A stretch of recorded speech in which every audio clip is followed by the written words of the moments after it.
Ce qui se passe autour de Yamal, c'est juste en France. Pardon?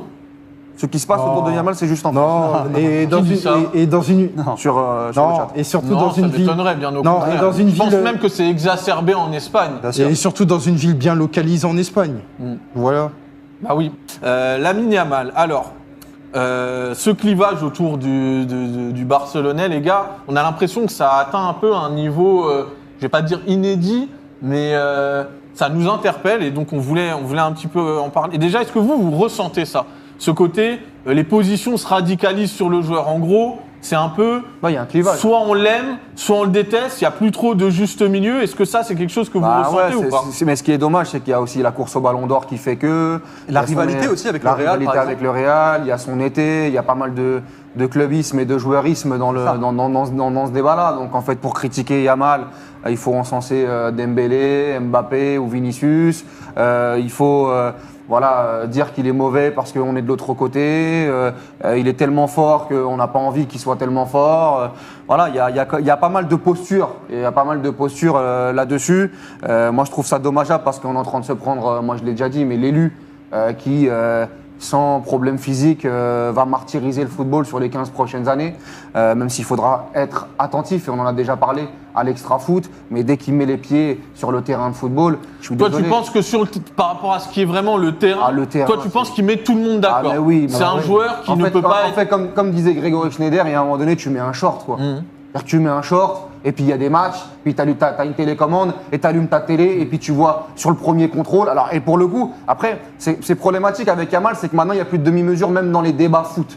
C'est-à-dire qu'on est obligé à chaque C'est bien fois c'est bien le problème, c'est bien pour ça qu'on fait le débat Ça aujourd'hui. va commencer à être très compliqué parce que par exemple, moi, cette deuxième mi-temps, je ne l'ai pas aimé, moi, contre Et tu vois, je t'en Mallorca. parlais en off, le standard du match de Yamal samedi, j'ai dit ça rentre même pas dans son top 50 de ses meilleurs matchs. Bien sûr. Et pourtant, il sort avec, avec une passe extraordinaire, un but Mais extraordinaire. pour le coup, c'est que ceux qui n'ont pas vu le match, le premier quart d'heure, il est terrifiant. Oui, voilà. Le premier quart d'heure, ce qu'il fait, c'est terrifiant avec le ballon. Et c'est accouché d'une super passe D pour Rafinha. C'est la suite de son match qui est un peu plus problématique, notamment en deuxième mi-temps. Mais derrière, il met. parle de jeu, là, Je toujours. parle de football. Et derrière, par contre, il met un but exceptionnel qui fait le tour du monde. À la 96e minute où il a décidé. Et esthétiquement, le but, c'est un bombasso. Ça C'est commence exceptionnel. à ressembler à une spéciale. Bien sûr. Maintenant, avec Lamine Yamal, on pourra quand même, parce qu'entre les pros, les anti, même du côté des pros, on pourra quand même chatouiller Lamine Yamal quand c'est moins bien, quand il y a du déchet, même si c'est un monstre et c'est un extraterrestre. Le soumettre à l'exigence des plus grands. Exactement. Et de l'autre côté, par contre, le côté haters, bête et méchant sur Lamine Yamal, dès qu'il rate un dribble ou dès qu'il va faire une célébration ou dès qu'il va faire des choses dans son perso, parce qu'aujourd'hui, il faut l'accepter. Yamal a un perso. Mais moi, ce qui me dérange moins, c'est que Yamal, au moins, il est sincère. C'est-à-dire qu'il est comme ça, on l'avait très vite dit dans l'émission. Dès qu'on avait vu le reportage avec l'Espagne, là, le seuil tout papa, etc., le côté chambrage avec Nico Williams, voilà, le mec est sûr de lui, il est sûr de ses forces, il va avoir cette timeline, il va avoir cette range-là de communication.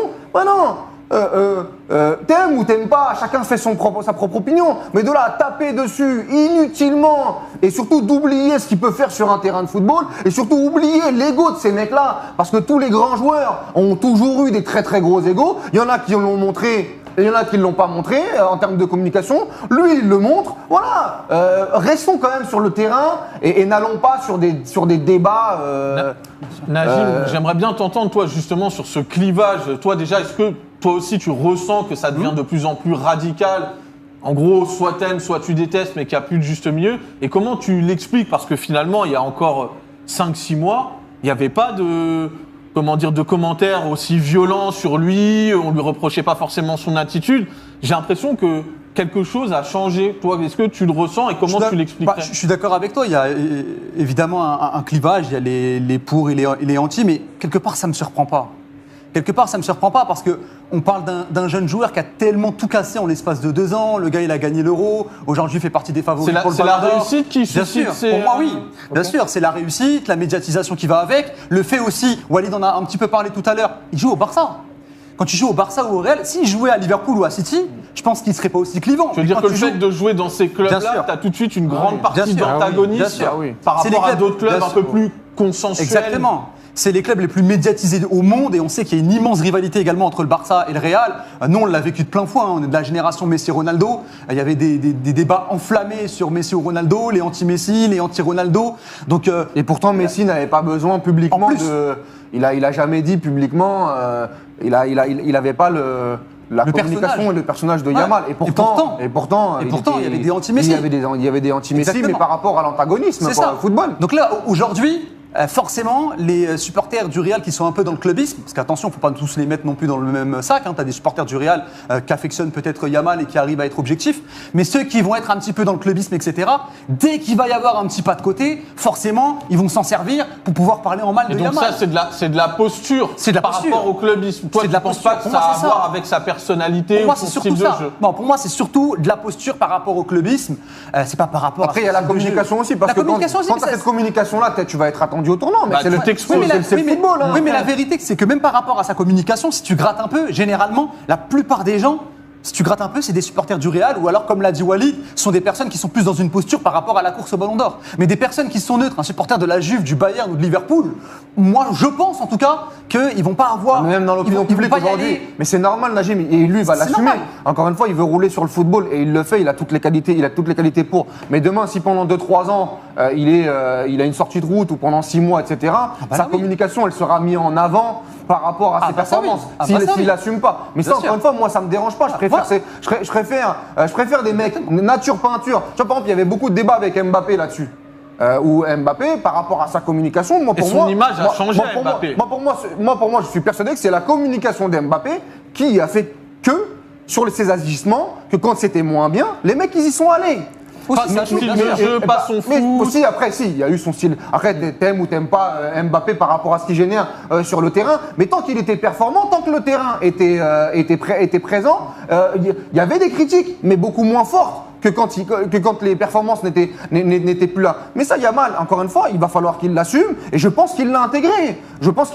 Et puis, si demain, il passe à côté des matchs, les gens iront. Après, il faudra bien évidemment être dans la mesure et ne pas aller sur le extra-foot. Parce que nous, on en a parlé. On a parlé de l'extra-foot. Il y a eu une émission il y a 1 mois et demi sur l'histoire des nains, etc. et tout.